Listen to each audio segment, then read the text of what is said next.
Você já ouviu falar de um lugar onde o céu é tão grande que parece que o mundo inteiro cabe dentro dele? Onde você pode cavalgar por horas e não ver uma casa, onde o vento canta sozinho, onde os cavalos correm livres como se nunca tivessem sido domesticados, e onde há 800 anos um homem nascido na pobreza transformou o mundo inteiro, com apenas 20 mil guerreiros?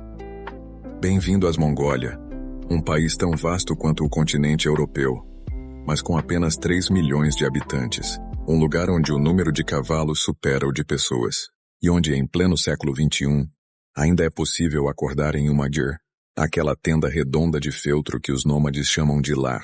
Se você pensa que a Ásia é só cidades movimentadas, templos lotados e metrópoles futuristas, então você ainda não conheceu a Mongólia. E hoje, nos próximos 10 minutos, vamos mergulhar nesse país esquecido pelo mapa turístico, mas que guarda o coração da Ásia Central. Primeiro, a geografia. A Mongólia é o 12º maior país sem saída para o mar do mundo, atrás apenas do Cazaquistão. Ela fica entre a Rússia ao norte e a China ao sul. É um território de contrastes extremos. No norte, florestas de pinheiros e rios gelados. No sul, o deserto de Gobi. O 6º maior deserto do planeta, onde se encontram dunas de areia, rochas vulcânicas e até fósseis de dinossauros. E no centro, as Moama-Stepes Mer.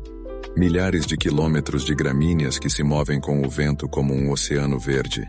É aqui que vive o povo mongol, nômades que não têm endereço, mas têm alma. Eles se movem com as estações. No inverno, protegem os rebanhos do frio de 40 graus. No verão, pastam nas planícies infinitas. E não é só sobrevivência, é uma filosofia. Viver em harmonia com a terra, sem construir, sem dominar, apenas respeitar. E quando você visita uma gyr, não é só um turista que chega, é um convidado. Você é recebido com leite fermentado, o yairag, um drink ácido levemente alcoólico feito de cavalo. É estranho? Talvez. Mas é o símbolo da hospitalidade mongol. E se você recusar, é como recusar o coração deles. Agora vamos falar do homem que mudou o mundo. Genghis Khan. Nascido em 1162 como Temujin, ele era um garoto abandonado que perdeu o pai aos 9 anos. Foi escravizado, fugiu, matou o irmão. E com inteligência, carisma e uma visão revolucionária, uniu as tribos mongóis, antes divididas, caóticas, em guerra constante. Em 1206 ele se proclamou Hari, Genghis Khangrel, soberano universal, e começou a construir o maior império contíguo da história da humanidade. Em menos de 50 anos, os mongóis conquistaram territórios da China à Hungria, da Sibéria ao Iraque. Eles derrotaram exércitos de 10 vezes o seu tamanho, não com armas mais fortes, mas com estratégia, mobilidade e terror psicológico. Seu exército era leve, rápido, e usava arcos compostos que disparavam flechas a mais de 300 metros, enquanto cavalgavam a 50 km/h. Mas o que mais impressiona, Genghis Khan não era um destruidor, era um unificador. Ele criou a primeira constituição escrita da Ásia, aboliu a tortura, permitiu liberdade religiosa, mesmo para cristãos, muçulmanos e budistas. Estabeleceu uma rede de correios que conectava Pequim a Bagdá, o que, em termos modernos, seria como criar a internet no século XIII. E o que aconteceu com o império? Desapareceu, mas sua herança permaneceu. Hoje, na capital, Ulaanbaatar, você vê templos budistas ao lado de prédios soviéticos e jovens usando jeans e ouvindo rap, mas ainda rezam para os espíritos da montanha. E em qualquer lugar do país você encontra retratos de Genghis Khan, em dinheiro, em bandeiras, em estátuas gigantescas. Se quiser sentir o espírito mongol, vá até o Parque Nacional de Kustain-Nuru. Lá vivem os últimos cavalos selvagens da espécie Przewalski. Os únicos cavalos verdadeiramente selvagens que nunca foram domesticados. Eles não são como os cavalos de rodeio.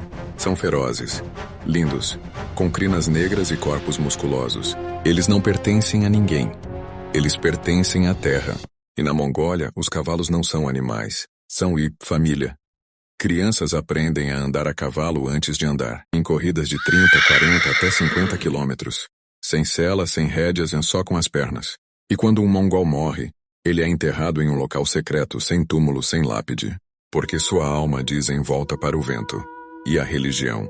O budismo tibetano é a alma espiritual do país, com milhares de monges em túnicas vermelhas cantando mantras que ecoam nas montanhas.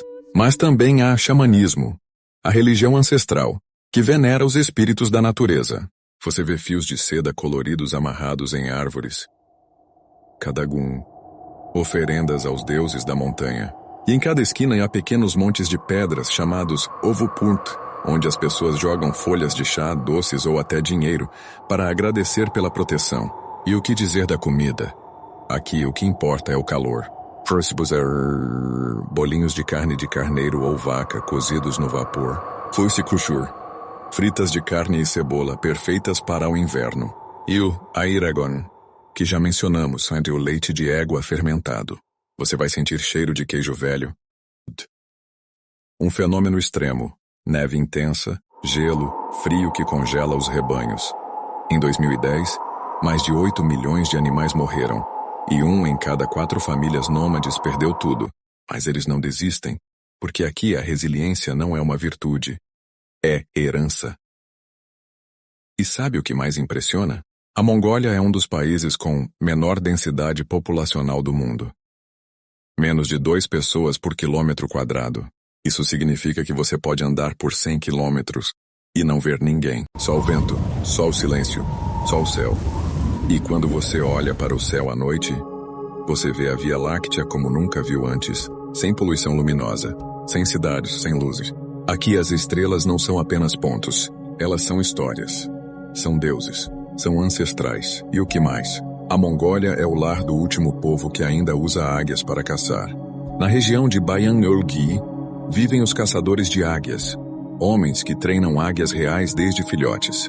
Eles as levam para as montanhas e com elas caçam raposas e coelhos. É uma arte passada de pai para filho. E não é espetáculo, é sobrevivência. É tradição, é reverência. E mesmo com o crescimento da tecnologia, smartphones, internet, carros, a Mongólia ainda mantém seu ritmo. Você vê crianças usando tablet, mas também montando cavalos.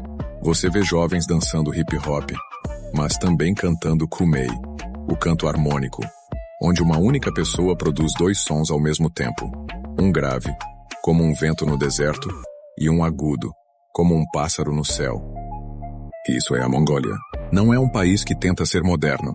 É um país que sabe o que é essencial. Ela não tem praias. Não tem montanhas nevadas como o Himalaia. Não tem templos milenários como Angkor Wat. Mas ela tem algo que o mundo esqueceu. Espaço, silêncio, liberdade e a coragem de viver de forma simples e profundamente. Hoje, a Mongólia enfrenta desafios. O derretimento do permafrost, a mineração desenfreada, a perda de tradições. Mas o povo não desiste, porque aqui a terra não é propriedade, é sagrada. Se você quiser sentir o que é real, não vá para o Dubai. Não vá para Cancún, vá para a Mongólia. Sente-se em uma guerra à noite. Ouça o vento. Beba o airag. Olhe para o céu. E deixe o silêncio te falar. Porque nesse país você não encontra apenas um destino. Você encontra um espelho. Um espelho que pergunta: o que você realmente precisa para ser feliz?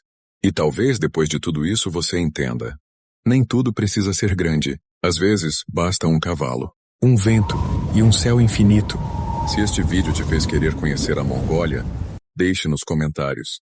Quero ir para a Mongólia. E se você já foi? Conta aí. Qual foi o momento que te deixou em silêncio? Se você ama destinos que desafiam o comum, que não estão nos guias turísticos, que não vendem pacotes, inscreva-se no canal. Ative o sininho, porque na próxima semana vamos explorar o Tadiquistão, o país das montanhas que parecem esculturas de deuses. Obrigado por estar aqui. Até a próxima. E lembre-se, a Mongólia não é um lugar no mapa, é um convite para você se perder e encontrar a si mesmo.